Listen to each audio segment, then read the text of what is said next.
लाहौर से अगले 2 महीने में 5 टाइगर शिफ्ट किए जाएंगे। इनमें एक एक जोड़ा सरिस्का और मुकुंदरा तो एक बाघिन रामगढ़ में छोड़ने की तैयारी है। अभी रणथंभौर में करीब 80 बाघ हैं, जबकि सरिस्का में 26।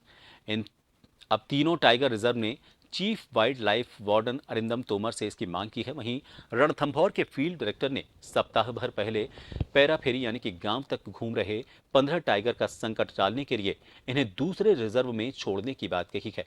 वन विभाग के प्रमुख सचिव शिखर अग्रवाल भी इसी मॉनसून सीजन में तीनों टाइगर रिजर्व में टाइगर शिफ्टिंग की प्रक्रिया शुरू करने के लिए तोमर से कह चुके हैं। सब कुछ सही रहा तो जल्द ही इनकी शिफ्टिंग होगी।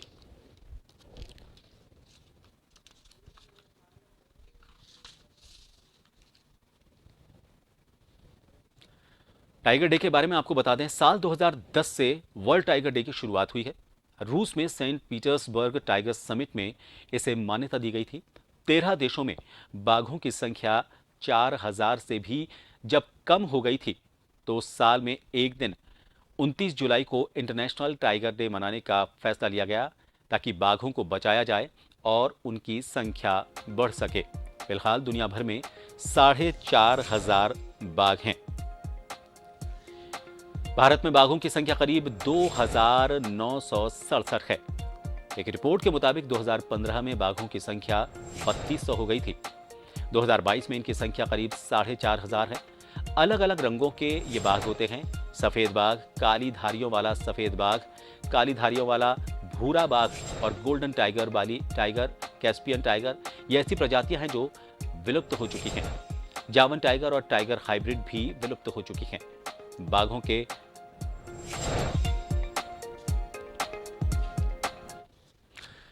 सरिस्का के फील्ड डायरेक्टर आर.एन. मीणा साहब हमारे साथ इस वक्त फोन लाइन पर जुड़े हुए हैं। मीणा साहब, बाघों की शिफ्टिंग इसलिए बहुत ज़रूरी हो गई है। ये तो अच्छी बात है कि बाघ, पूरी दुनिया में जितने बाघ पाए जाते हैं लगभग आधे बाघ हिंदुस्तान में हैं और हिंदुस्तान में उन्हें माकूल पूरा वातावरण मिल रहा है। लेकिन चूंकि टेरिटरी को लेकर उनमें जब संघर्ष होता है तो उन्हें शिफ्ट करने की ज़रूरत आन पड़ती है, क्योंकि वो अभी जो सरिस्का या फिर किसी भी दूसरे हम रिजर्व एरिया की बात करें वो लिमिटेड है।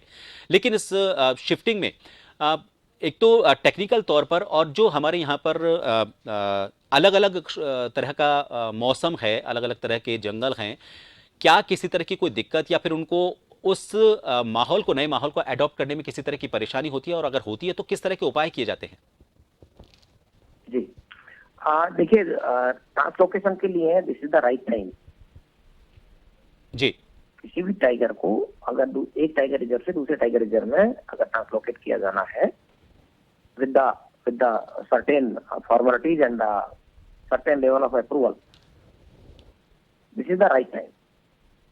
हालांकि इससे पहले जून माह के महीने में सरिस्का में जो पहला टाइगर जो ट्रांसलोकेट किया गया था वो 28 जून को किया गया था।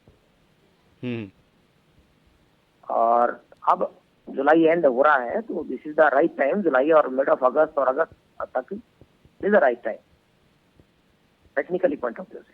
जी जी, अब इनको क्या नया वातावरण इनको अडॉप्ट होने में, जैसे इनको अलग अलग जो शिफ्टिंग की जाती है, इनको जाहिर तौर पर एक माहौल, जिस माहौल में वे पले बढ़े, फिर उसके बाद जब इनको शिफ्ट किया जाता है तो बिल्कुल अलग उनको माहौल में जाना पड़ता है।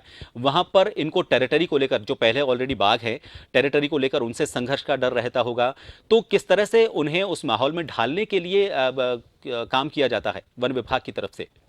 देखिए, ऐसा है, नेशनल टाइगर कंजर्वेशन अथॉरिटी के द्वारा एसओपी निर्धारित है। उसके तहत सॉफ्ट रिलीज किया जाता है। सबसे पहले एनिमल को ट्रैंकुलाइज किया जाकर और उस डेस्टिनेशन के पहुंचाना है। वहां पर एक एंक्लोजर में उसको कुछ दिनों तक रखा जाता है विद द रेडियोकोनस, जी, सो दैट कि वो एनिमल थोड़ा सा उस एनवायरमेंट में अपने आप को सहज महसूस करने लगे। जैसे ही अब 1 हफ्ता से और 2 हफ्ता का टाइम मैक्सिमम बता रहा हूँ, इसमें कोई भी एनिमल इजी मोड में अपने आप को ढाल लेता है। जी, senior veterinary officer and scientist and the local forest officer at the level of field director और डीएफओ रेंज ऑफिसर्स, जी, जब ये लग जाता है कि हाँ एनिमल एक सही माहौल में एडजस्ट हो गया है, तो उसको फिर सॉफ्ट रिलीज किया जाता है। सॉफ्ट रिलीज मीन उस एनक्लोजर का गेट सर्टेन टाइम पर, एप्रोप्रिएट टाइम पर ओपन कर दिया जाता है जी, और एनिमल नेचुरल वॉक करके और जंगल में एडजस्ट होता है। जी, बिल्कुल मीना साहब, देखिए आपकी जो कोशिशें हैं कामयाब हो रही हैं। आप सभी वनकर्मी एक तरह से वन सैनिक हैं और यही वजह है कि दुनिया के आधे बाघ तो हिंदुस्तान में पाए जाते हैं। लगातार इनकी संख्या बढ़ रही है। जंगल की जो संपदा है उसको आप लोगों की कोशिशों की वजह से जिंदा रखा गया है। बहुत बहुत बधाई और शुभकामनाएं इस बात के लिए कि आप जो भी आगे कोशिश इनके लिए कर रहे हैं वो कामयाब